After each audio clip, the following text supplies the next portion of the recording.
Então, Silvia me pergunta o seguinte: o GG3 mais baixo do que a referência quer dizer alguma coisa? Meu filho tem 4 anos e o GG3 deu 19, seria baixo? A gente tem que ver, Silvia, porque pode haver a possibilidade de uma imunodeficiência primária, né, que esteja causando vários tipos de situações, vários tipos de problemas, inclusive problemas respiratórios. O GG3 baixo está relacionado com infecções de vias aéreas superiores altas, assim, de repetição, né, podendo levar também a processos de pneumonia. Pode ser uma baixa transitória, por isso que a gente nunca pode fazer o diagnóstico e fechar um diagnóstico de imunodeficiência primária, que é aquela imunodeficiência, aquela deficiência do sistema imunológico que a gente nasce quando criança. Já nasce já porque é um de caráter genético, é uma doença genética rara, né?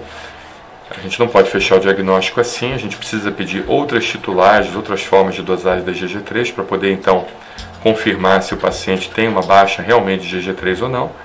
Mas se esse diagnóstico for confirmado e nós tivermos outros elementos como linfócitos, como polimorfonucleares e como outros tipos de células baixas, com sistema complemento, né, a gente precisa realmente fechar, procurar um diagnóstico mais preciso para ver se ele se enquadraria em algum tipo de imunodeficiência primária, tá bom?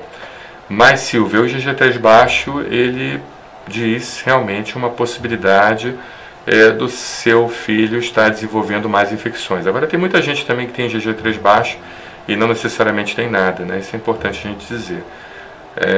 Porque a constituição do paciente faz com que o paciente já tenha uma imunidade adequada com aquele nível de anticorpos da forma como ele sempre apresentou, né?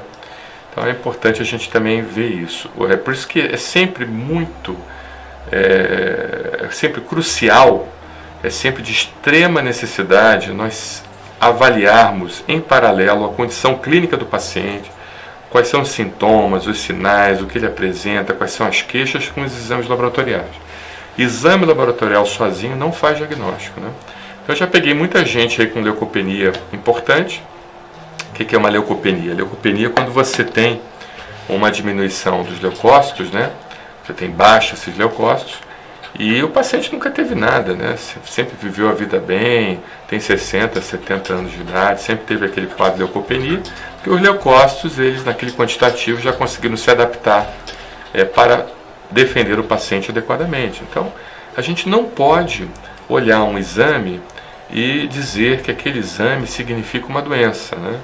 Não, a gente não tem como fazer isso. A gente tem como justamente associar os resultados dos exames com o quadro clínico apresentado. Aí, se realmente tiver um quadro clínico com vários parâmetros, aí a gente pode então buscar um diagnóstico, né?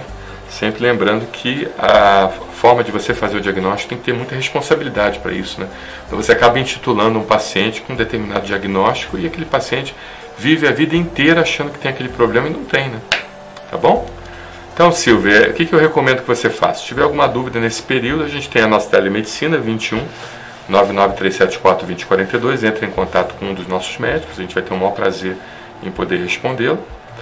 Mas, certamente, o médico mais indicado nesse caso seria, então, a avaliação do seu médico assistente, aquele que prescreveu esse exame, porque ele deve estar sabendo muito mais do seu quadro clínico, tá bom? Muito obrigado pela sua pergunta.